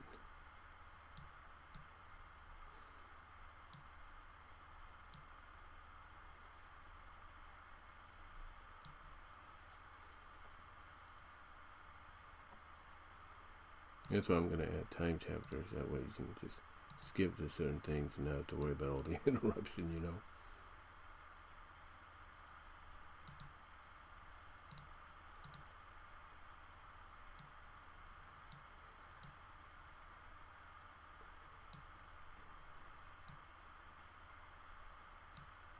I mean, again, if you want another good example of what I'm talking about by interruptions, just watch certain live streams by JD and just Alex, and you'll see what I mean.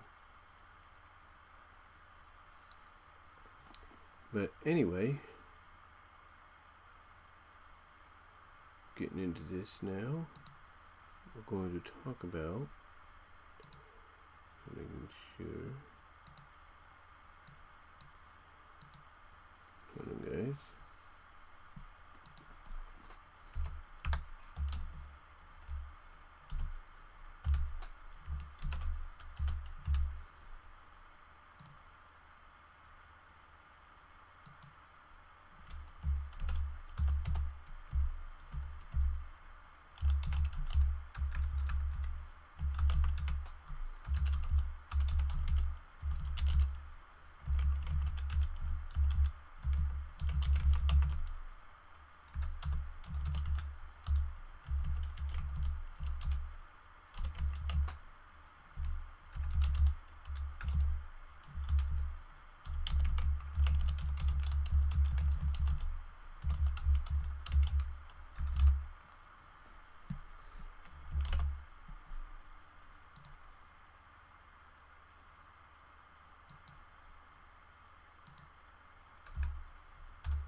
Okay, so these images here are by Mr. Internet Man on DeviantArt, and these are of his character, or at least they involve his character, Demonica/Veronica.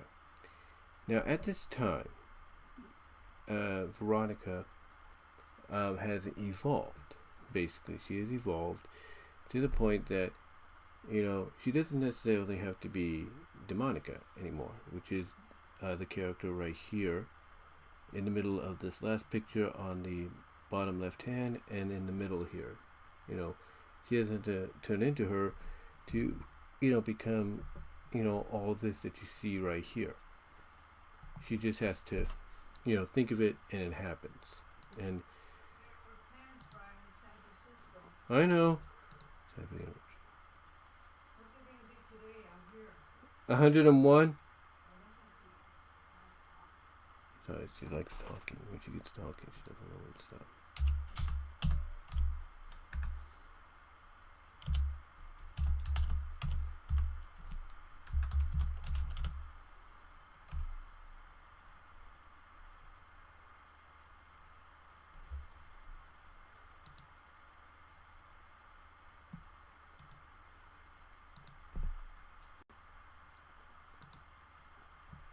As a matter of fact, I will show you some images here. Again, I do apologize for the interruption. It's just like I said, it's one of those situations where it's like You just gotta go with the flow, you know.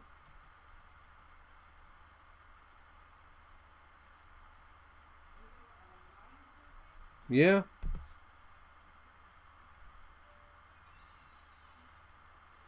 I apologize, guys.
I don't know what she does.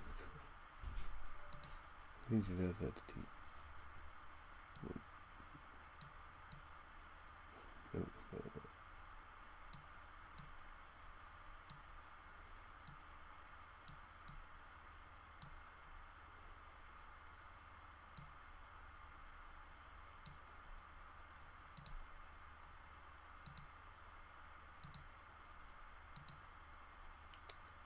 Again, I do apologize for the interruption, guys.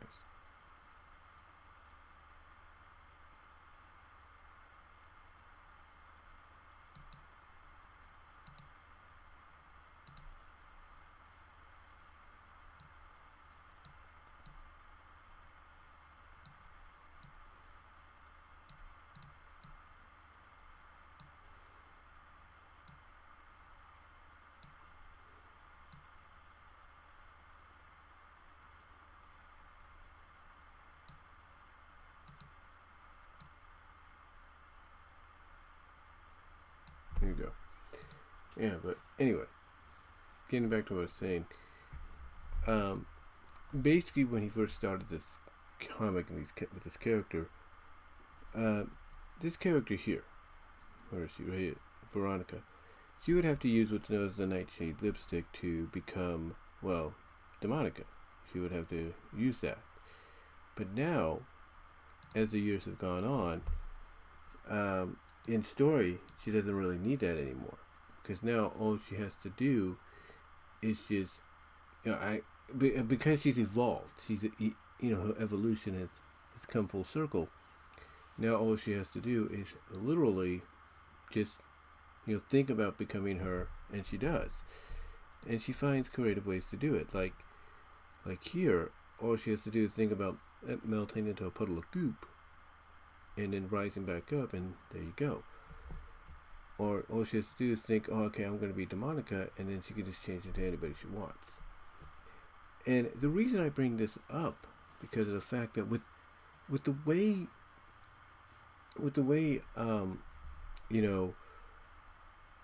things are going on right now,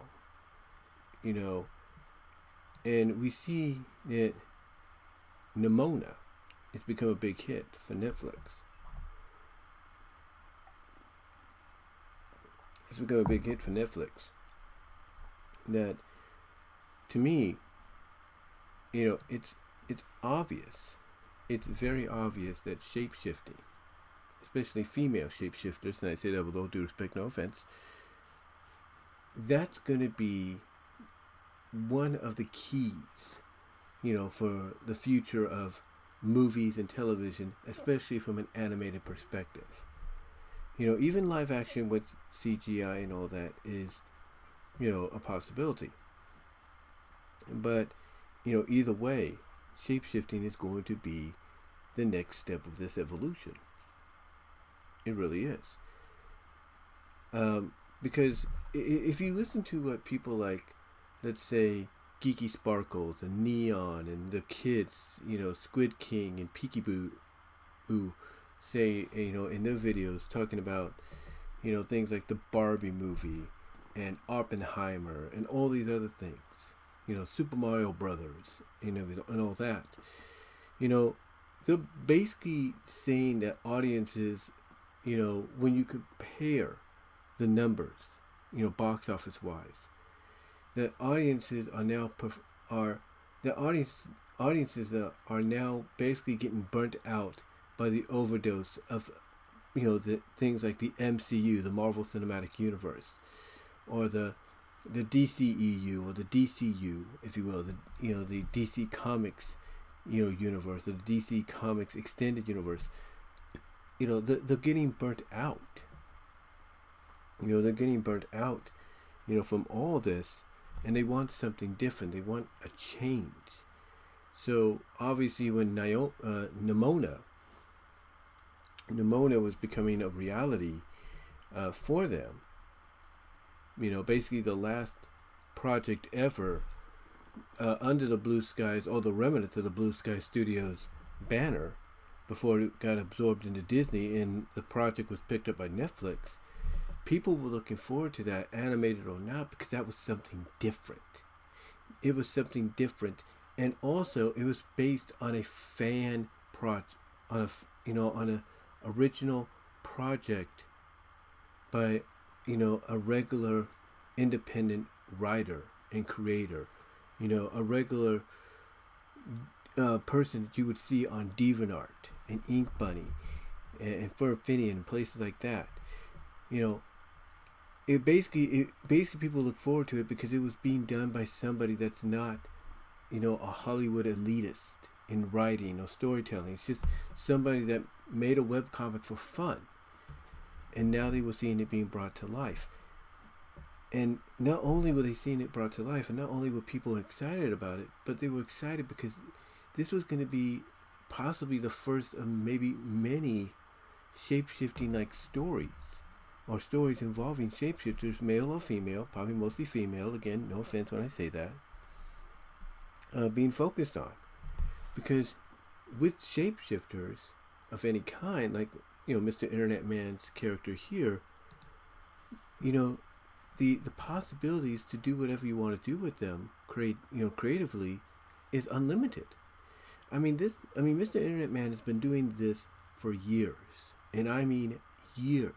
He has done multiple crossovers with many other collaborative, artists and writers that also have, and I say it again with all due respect, no offense, that have, female shapeshifters of some kind as the main characters. He has done a lot of crossovers, and some of those creators have even done stories centered around this character, like Minor Dash Alterations, which I don't know what happened to them. Minor Dash Alterations, I don't know what happened to them. I don't know if they've just gone off the radar, taken a break, were born again as Christians and been like, this is not for me. I don't know. But they did a story called, self-titled, excuse me, hit the keyboard there, but self-titled Demonica, based on the character, and they used it to introduce their own character, Ruby Walker, who became the love interest of Demonica, and became enthralled with what Demonica could do, and also embraced basically the melty, slimy part of it, if you will, more so than anything. And even allowed herself to be pretty much absorbed into Demonica and given basically a point of view perspective of how, how crazy these powers can be and everything, and then even given a taste of these powers by one of Veronica's alter egos, Monica. And it's hinted at that the powers in the last chapter Minor Dash Alterations did before going off and doing whatever they were doing, currently, or going off and doing whatever they're currently doing.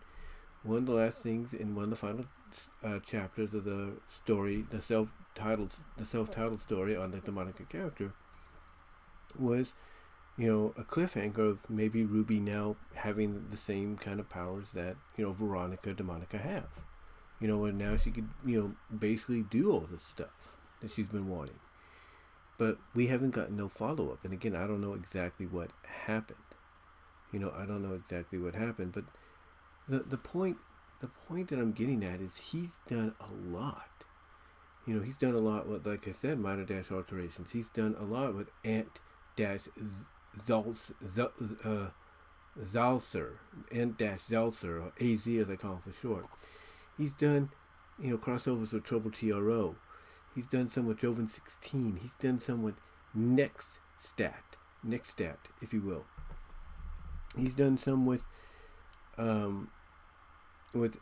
ARY01. You know, he's done all these crossovers featuring his character because, you know, the stories have unlimited possibilities of what the character can do or is capable of doing, along with the characters of a similar caliber. That is what it is. That's what it is, basically.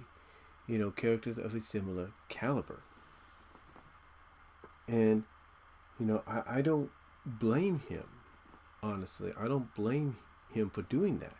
Or even going as far as to say, hey, then in continuity, the next step for Veronica DeMonica's character is to have Veronica not have to use the Nightshade lipstick anymore, because now it's basically a part of her.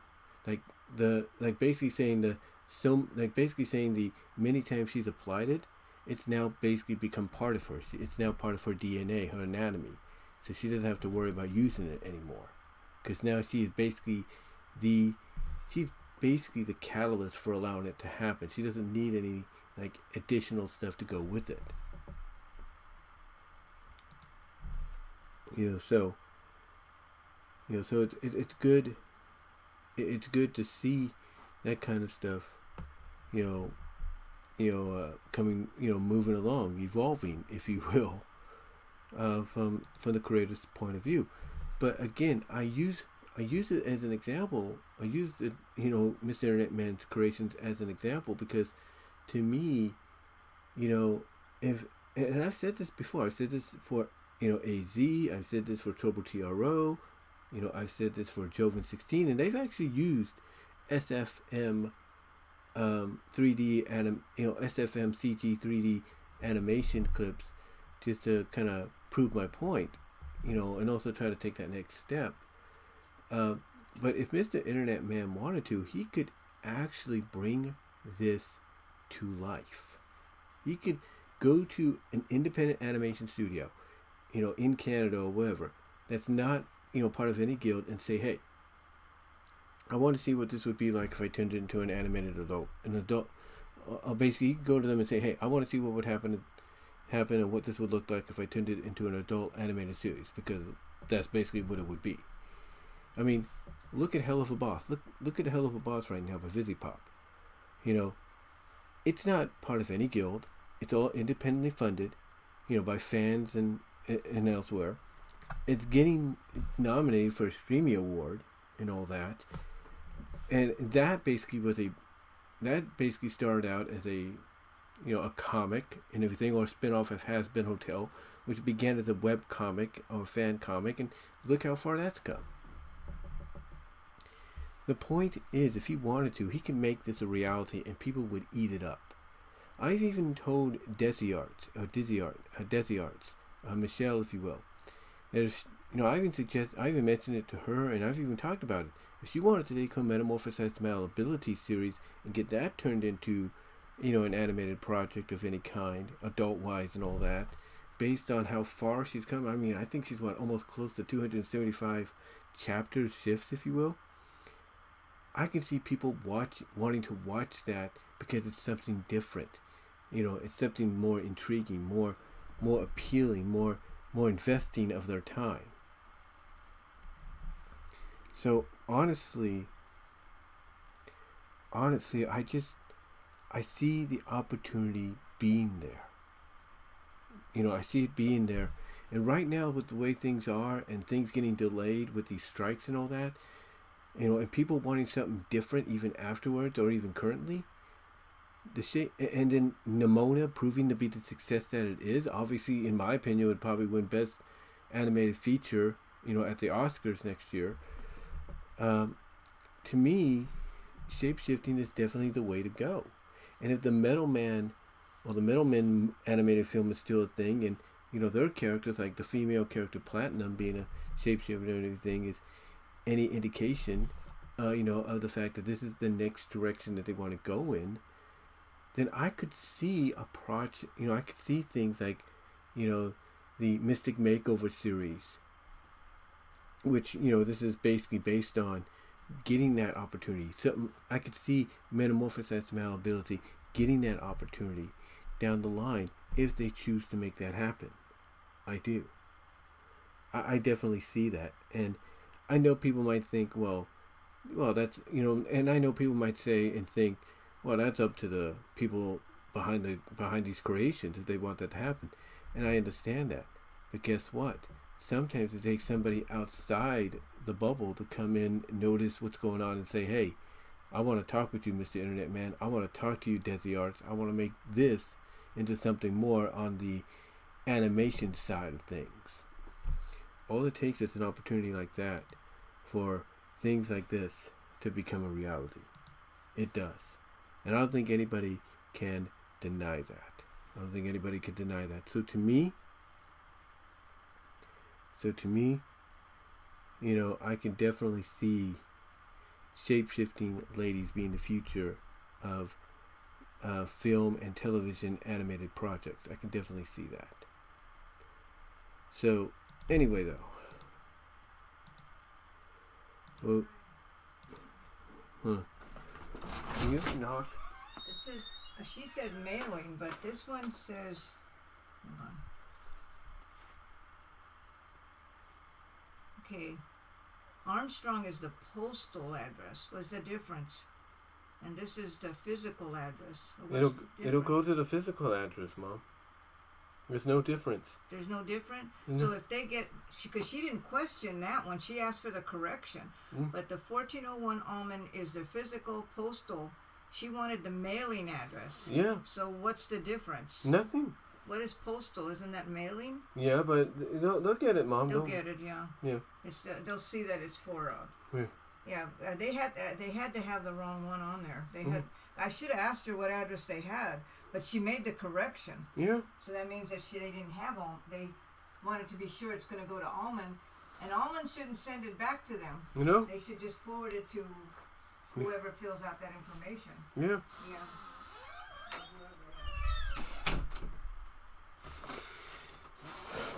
Again, sorry about that, guys. This is what happens. Like I said, it's one of those situations where you just got to work around it. Again, she doesn't understand and all that. She doesn't. I mean, even doing the EDD on, even doing EDD is a little hard for her. Well, not hard, but doing it online and everything's new for her, and she's more used to like I want to call and everything.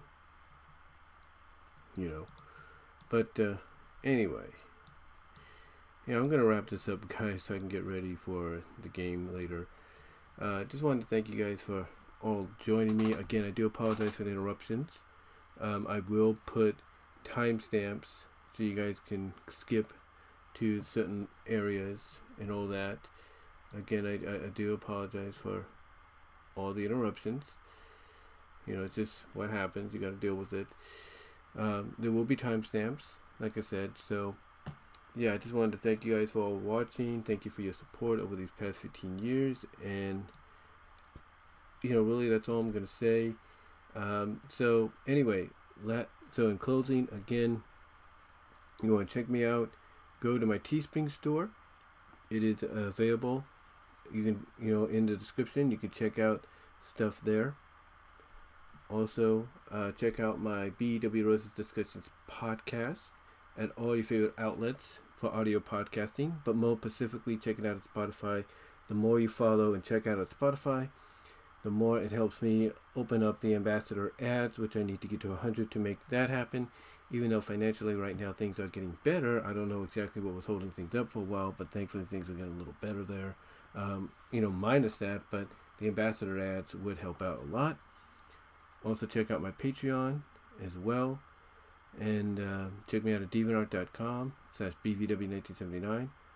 And really, guys, that's all I'm going to say. So thank you all for joining me on this birthday live stream. Again, sorry for the interruptions. Like I said, there will be timestamps. There will be timestamps for you guys to check, to go to click on, so you can go to certain materials and all that, and also know when certain interruptions are going to occur. So until next time, guys, I will talk to y'all later. Take care. God bless. And I am